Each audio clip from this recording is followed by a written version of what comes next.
안녕하십니까? 행복한 안식일 맞이했습니다. 계속 비가 오다가 오늘 잠시 좀 멈췄는데 주말까지 계속 비 소식이 있어서 기도가 많이 필요합니다. 오중에서도 우리 어린 친구들이 성경학교에 나와서 함께 말씀을 배우고 또 유익한 시간들을 가질 수 있도록 기도 많이 부탁드립니다. 방학을 맞이해서 우리 준환이하고 정환이하고 반갑습니다. 이제는 어느 정도 커서 큰 변화는 없네요. 이제 준환이가 이제 좀 변하려면 좀 확 변할 시기가 또 올 텐데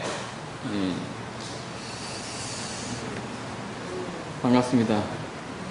그리고 장정순 집사님, 저희 교회 방문해 주셔서 감사합니다. 큰따님께서 우리 서울병원에 사고로 인해서 입원하고 계시대요. 관심이 계신 분들은 함께 기도해 주시고, 또 아시는 분들은 가서 좀 뵈셔도 좋을 것 같습니다. 자, 오늘은 먼저 말씀에 앞서서 지난번에 접붙이는 이야기를 하면서 자두를 고염나무에 붙이는 것 같다고 말씀드렸는데 우리 대수씨가 아니라고 말씀하신 대로 고염나무는 감나무에 붙이는 게 맞습니다. 자두를 접붙이는 나무는 찾아보니까 고야나무라고 하거든요. 고야나무. 제가 고야나무를 고염나무랑 헷갈렸고요. 이게 오얏나무하고 같은 이름입니다. 오얏나무는 조금 더 익숙한 나무 이름이죠. 삼육대학에는 오얏봉이 있고요. 보통 이 오얏나무에 자두를 접을 붙인다고 합니다.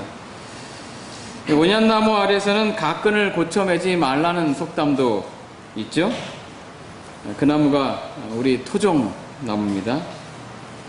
자두가 이 오얏나무뿐 아니라 찾아보니까 개복숭아나 살구나무에도 접을 잘 붙여서 좋은 열매가 나온다고 하더라고요. 하여튼 주워들어도 확인해 보는 것이 필요하다는 것을 다시 한번 느끼게 되었습니다. 지난 시간에 이 접 붙이는 것에 대해서 말씀드리면서 접을 붙이는 나무가 중요한 것이 아니라 하나님께서 원하시는 열매가 무엇이냐, 어떻게 맺느냐가 중요하다고 말씀드렸습니다. 상식적으로는 접 붙인 가지가 그 뿌리에서 양분을 받아서 자기 열매를 맺기 때문에 그래서 접을 붙이는 것인데 성경은 반대로 이야기하고 있는 것입니다. 이것을 어떻게 이해해야 할까요? 우선 성경에서 접을 붙이는 제일 중요한 목적은 그 가지를 살리기 위함입니다. 생명나무에서 생명에서 떨어져 나간 그 가지, 그래서 이 죽어가는 나무를 다시 살리기 위해서 영원한 생명의 뿌리에 접을 붙이는 것입니다. 그리고 또 한 가지 중요한 목적은 성령의 열매를 맺게 하기 위함인데, 그래서 거듭남이 필요하다고 말씀드렸습니다. 내 죄된 속성과 자아가 죽어서 내 열매가 아니라 성령의 열매가 맺혀져야 비로소 하나님께 영광이 되는 것입니다. 물론 개개인에게 부여하신 하나님의 이 독특한 속성들이 있기 때문에 이 성령의 열매는 각 사람마다 조금씩 그 맛이 달라요.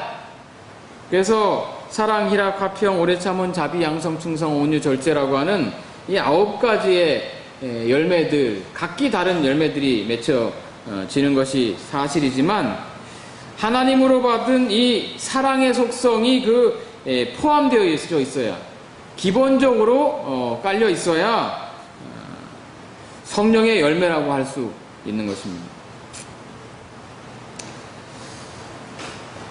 자, 이렇게 제가 잘못 말씀드린 부분에 대해서는 정정하도록 하고, 이제 이 시간에는 이사야 5장에서 선포하는 마지막 화에 대하여 말씀을 좀 나누도록 하겠습니다.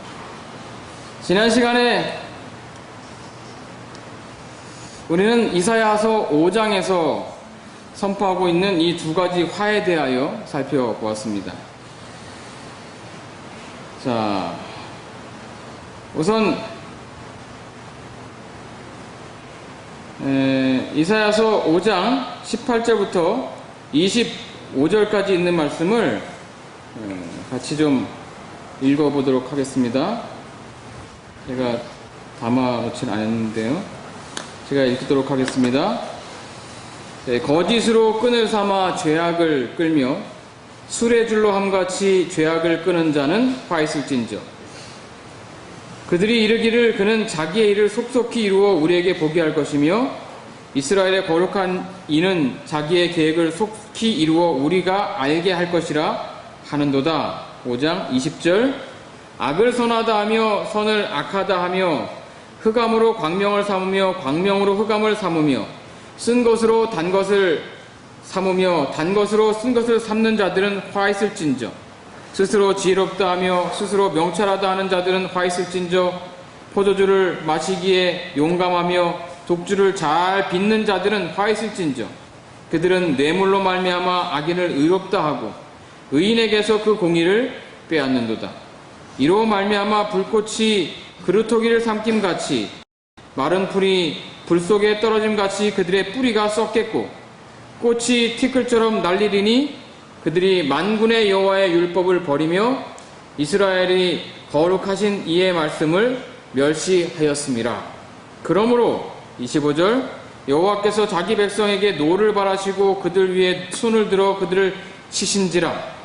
산들은 진동하며 그들의 시체는 거리 가운데 분토같이 되었도다. 그럴지라도 그들의 노가 돌아서지 아니하였고 그의 손이 여전히 펼쳐져 있느니라.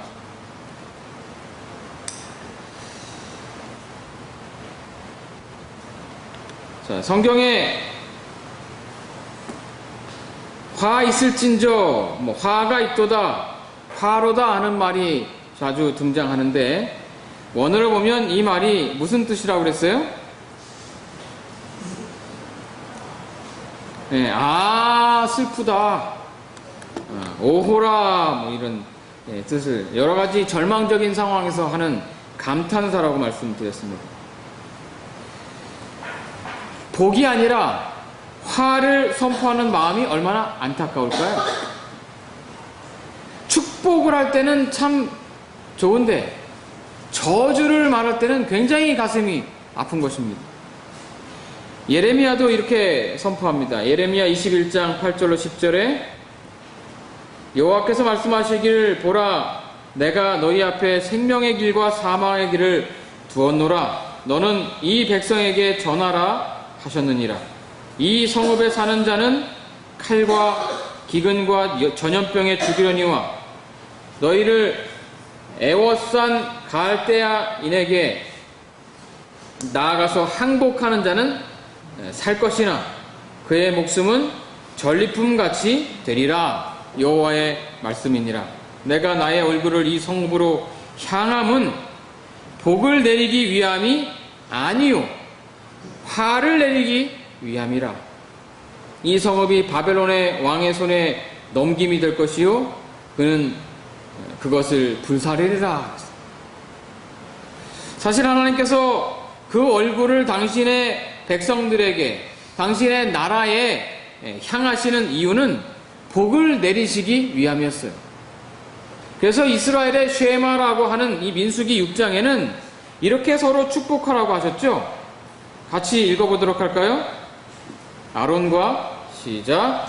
아론과 그의 아들들에게 말하여 이르기를 너희는 이스라엘 자손을 위하여 이렇게 축복하여 이르되 여호와는 내게 복을 주시고 너를 지키시기를 원하며 여호와는 그의 얼굴을 내게 비추사 은혜 베푸시기를 원하며 여호와는 그 얼굴을 내게로 향하여 드사 평강 주시기를 원하노라 할지니라 하라.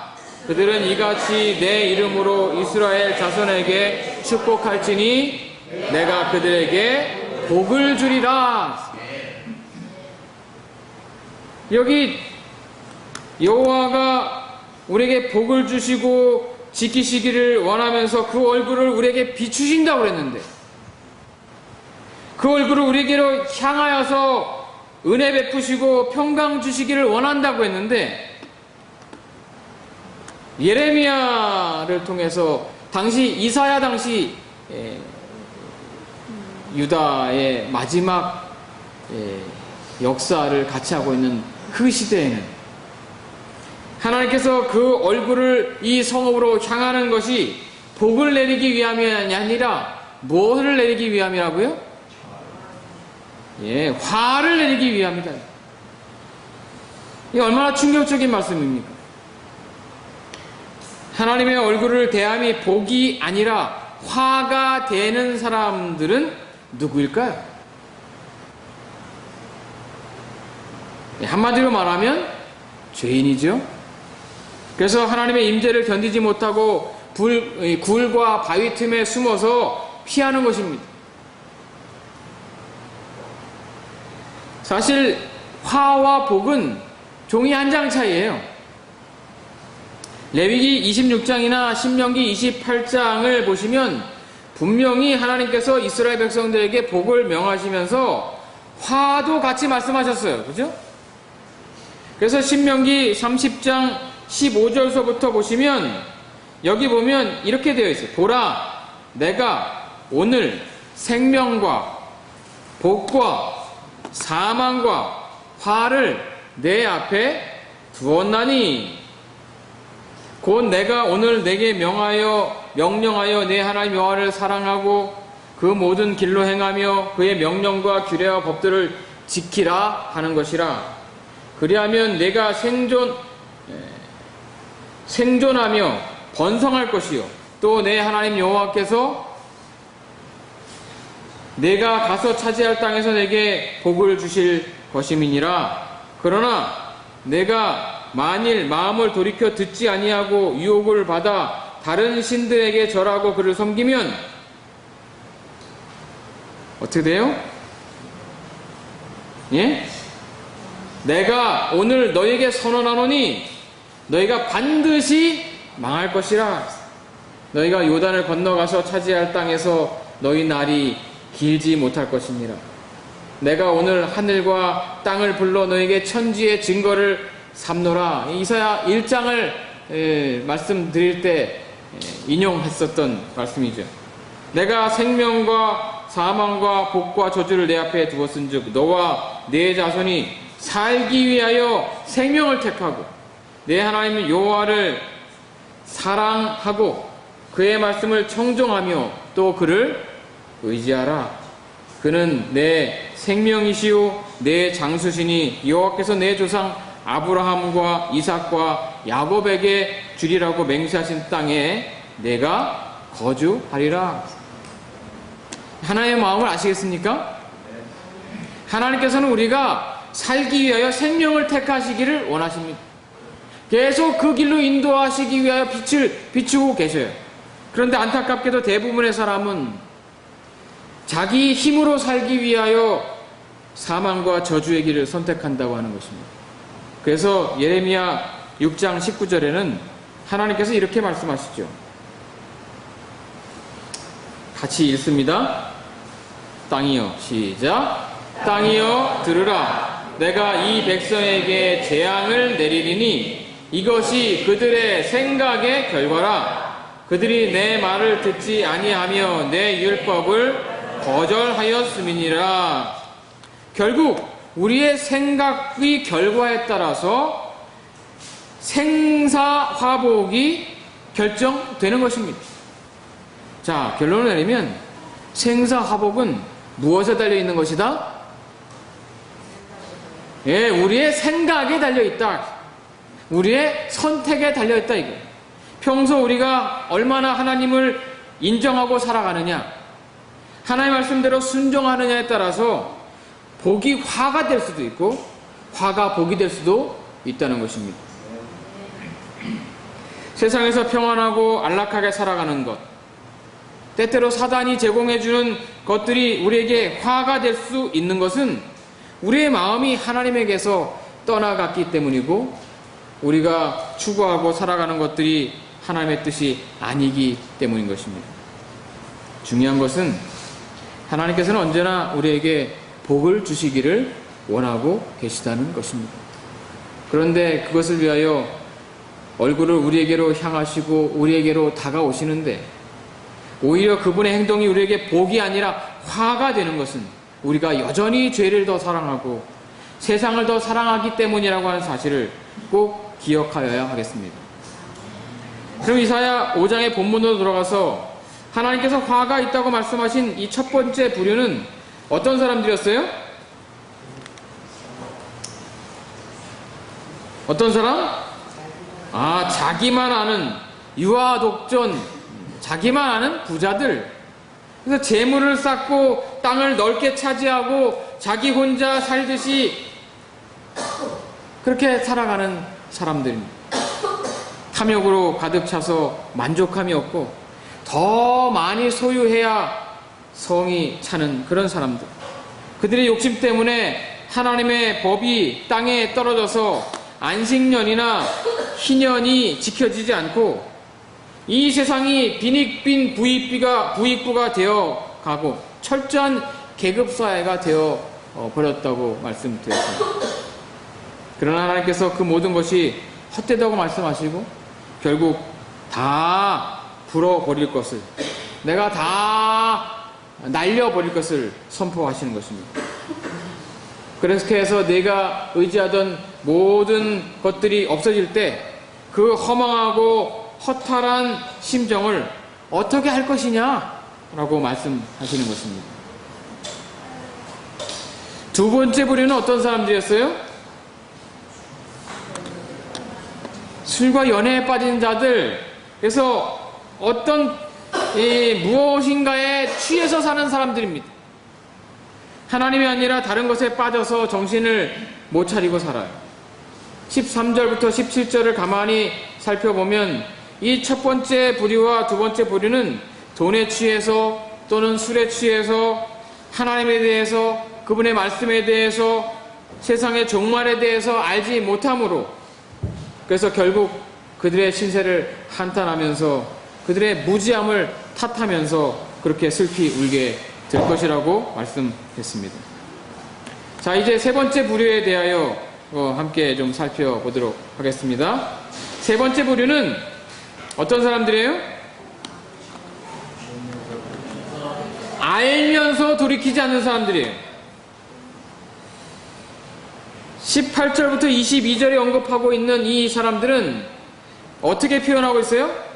거짓으로 끈을 삼아서 죄악을 끌며 술의 줄로 함같이 죄악을 끄는 자라고 묘사되었어요.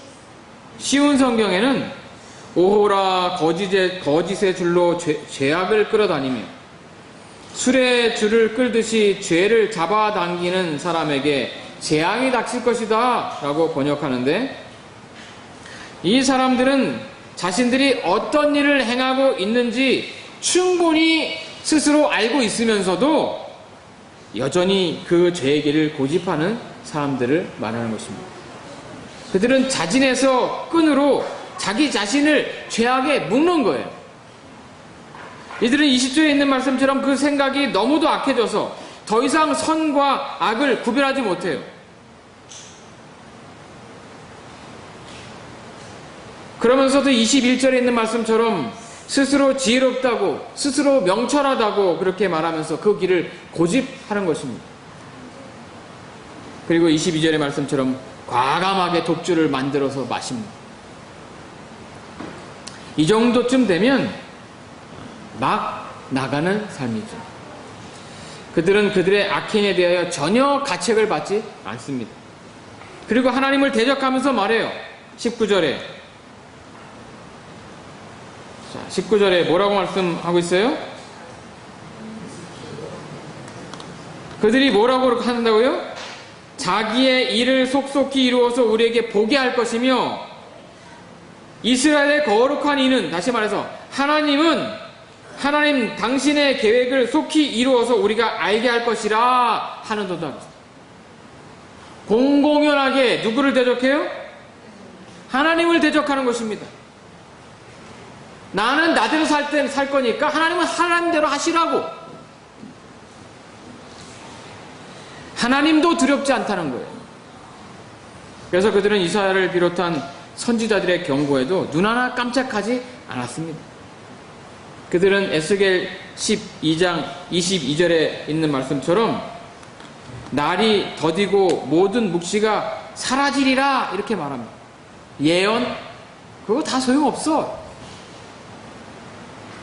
27절에 있는 말씀처럼 그가 보는 묵시는 여러 날 후의 일이라 그가 멀리 있는 데 대하여 예언하였다라고 말하는 거죠. 이거 우리 시대에 이루어지는 일이 아니라 이거 이루어지려면 아직도 멀었어. 그래서 하나님께서 예레미야를 통하여 하신 말씀도 동일합니다. 6장 10절에 이렇게 말씀하시죠. 같이 읽어보도록 하겠습니다. 내가 누구에게 시작. 내가 누구에게 말하며 누구에게 경책하여 듣게 할꼬. 보라, 그 귀가 할례를 받지 못하였으므로 듣지 못하는도다. 보라, 여호와의 말씀을 그들이 자신들에게 욕으로 여기고 이를 즐겨하지 아니하니. 여기 귀가 할례 받지 못해서라고 표현했는데 하나의 말씀을 들으려고 하지 않는 것입니다. 자기 기분 나쁘면 하나의 말씀을 거부하는 거예요. 듣기 싫어서 딴짓하고 그 자리를 피하는 것입니다. 결국에는 너무도 당당하게 하나의 말씀에 대하여 반대합니다.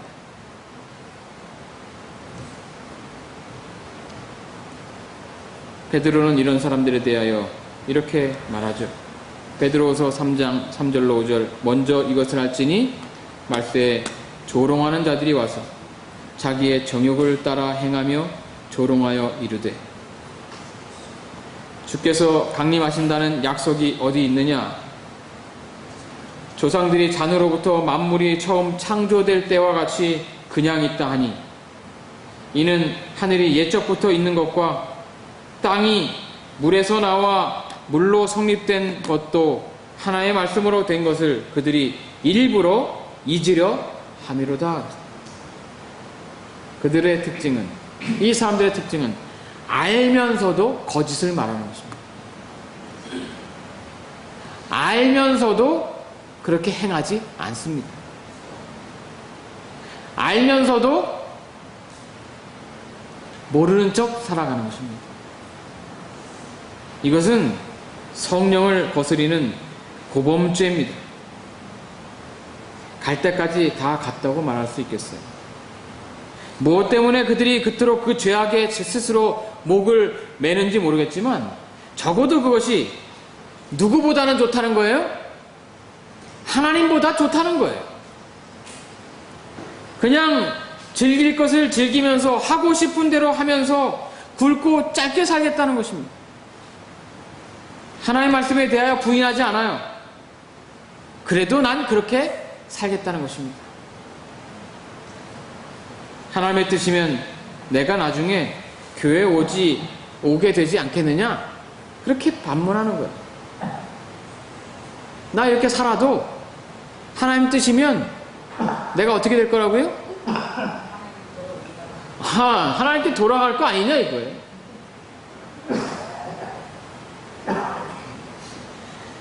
이 말씀은 하나님을 전혀 모르는 사람들에게 주어지는 경고가 아닙니다. 하나님에 대하여 귀에 못이 박히게 듣고 또 하나님을 안다고 하는 그 사람들에게 주어지는 경고입니다. 이 사람들의 문제는 뭐라고요? 다 알면서 그렇게 산다는 것입니다.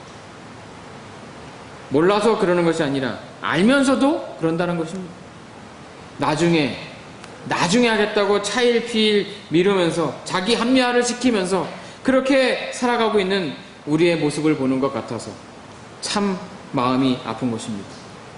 우리 의림직교회 성도님들이시여, 말세다 그렇게 믿고 산 지도 꽤 오랜 시간이 지나서 이젠 그런 급박한 기별도 우리들의 삶에 큰 영향력을 미치지 못하고 있는 것이 우리의 현실입니다.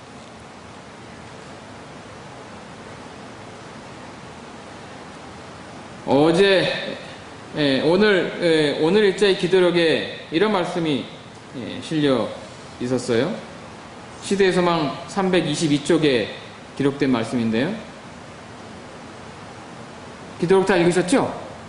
예. 기억해 보세요. 하나님이 사람의 눈을 멀게 하고 마음을 강팍하게 하시는 것이 아닙니다. 하나님은 사람의 잘못을 시정해주고 그들을 안전한 길로 저들을 인도하기 위하여 빛을 비춰주십니다. 그들이 눈이 멀고 까다롭고 고집스러워지는 이유는 이 빛을 거절하기 때문입니다. 이 과정은 보통 서서히 눈에 띄지 않게 진행됩니다. 빛은 하나님의 말씀과 그분의 종들 또는 성령의 직접적인 사역을 통해 사람에게 임합니다. 이 빛이 우리 사람을 통해서, 때때로 목회자를 통해서, 장로님, 집사님을 통해서 우리들에게 주어진다는 거예요. 그러나 한 줄기의 빛이라도 경시하면 부분적으로 영적인 감각이 마비되어서 빛이 다시 임할 때 그것을 분명하게 식별할 수 없게 됩니다. 그런 식으로 어둠이 짙어지고 그 영혼의 밤이 찾아옵니다. 성령을 거스리는 죄는 아주 작은 것부터 시작된다는 것입니다. 암처럼 눈에 띄지 않게 진행되다가 통증을 수반할 때쯤이면 돌이킬 수 없는 결과를 낳게 된다는 것이죠. 내가 선택하고 내가 뭔가를 해서 될 수 없다는 거예요.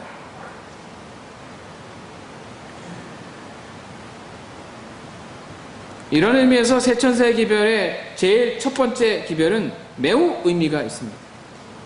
그 첫 번째 기별이 뭐예요? 하나님을 두려워하며 그에게 영광을 돌리라. 이는 그의 심판하실 시간이 이르렀음이니.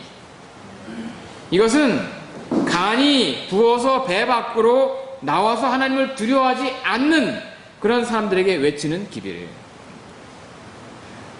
뜨뜻미지근한 이 라오디게아 시대의 그 기별에 대하여 콧방귀도 끼지 않는 사람들에게 울려 퍼지는 기별이라는 말입니다. 의림주교회 성도님들이시여, 하나님을 두려워하시기 바랍니다. 이 두려움은 심판에 대한 두려움이 아니라 우리를 창조하신 분에 대한 경외심을 의미하는 것입니다. 어느 순간 나를 낳은 부모가 더 이상 두렵지 않을 때, 그때를 조심하시기 바랍니다. 그때부터 진짜 순종, 진짜 효도가 시작되는 것입니다. 더 이상 부모의 명령이나 그 말이 두렵지 않을 때, 그때부터 위험한 것입니다.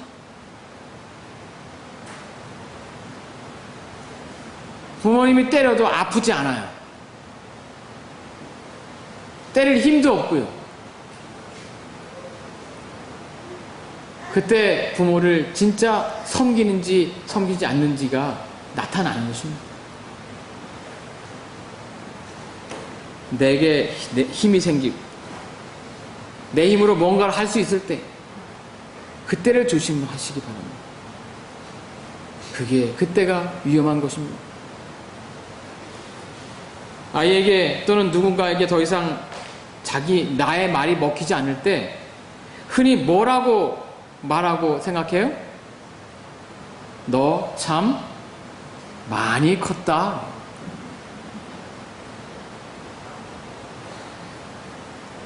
내가 더 이상 어떤 사람의 권위를 의식하지 않고 무시할 때, 이 윗사람이 하는 그 말이 별거 아니라고 생각될 때, 그래서 어쩔 건데 라고 하는 생각이 들 때, 그때가 위험한 것입니다. 한마디로 교만한 거예요. 다른 사람이 하는 일들이 마음에 차지 않고 같잖아요. 내가 생각하는 것이 훨씬 낫고 내가 하라는 대로 하지 않으면 다 못마땅한 것입니다. 요즘은 교회나 목사의 권위도 땅에 떨어져 있는 시대라서 참 목회하기가 쉽지 않습니다. 특히 우리 재림교회는 더 심각해요. 자기가 뭔데? 그러면 뭐 해줄 말이 없어요. 그 사람은 하나님께서 다루셔야 하는 사람이죠. 하나님의 말씀은 듣기를 바라면서, 그의 삶에 하나님의 권위는 살아있기를 바라면서 그 사람을 위해서 기도하는 방법밖에는 없어요. 할 수 있는 방법. 그러나 하나님의 권위마저도 무너져서 더 이상 하나님을 두려워하지 않는 사람들에게 화 있을진저, 알면서 돌이키지 않는 사람들에게 화 있을진저, 그들이 슬피 울게 될 것입니다. 24절과 25절에 이런 사람들에게 하나님께서 이렇게 말씀하시죠. 이로 말미암아 불꽃이 그 구루터기를 삼킴같이 마른 풀이 불 속에 떨어짐같이 그들의 뿌리가 썩겠고 꽃이 티끌처럼 날리리니 그들이 만군의 여호와의 율법을 버리며 이스라엘의 거룩하신 이의 말씀을 멸시하였습니다. 그러므로 여호와께서 자기 백성에게 노를 바라시고 그들 위에 손을 들어 그들을 치신지라. 산들은 진동하며 그들의 시체는 거리 가운데 분토같이 되었도다. 그럴지라도 그의 노가 돌아서지 아니하였고 그의 손이 여전히 펼쳐져 있느니라. 이들의 문제는 하나님이 더 이상 그들의 하나님이 아니며 하나님의 말씀이 더 이상 그들을 하나님의 말씀에 대하여 반응하고 그것에 순종해서 그들 스스로 그들 자신을 움직이려 하지 않는 데 있는 것입니다. 더 이상 하나님이 이들에 대하여 전혀 영향력을 미치지 못한다는 것입니다.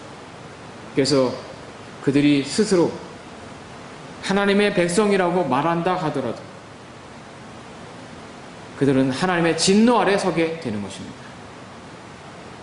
그들은 더 이상 하나님의 백성이 아니기 때문에 이런 사람들은 마지막 날에 둥치가 잘리고 남은 그 구루터기까지 뿌리까지 다 태워질 것입니다.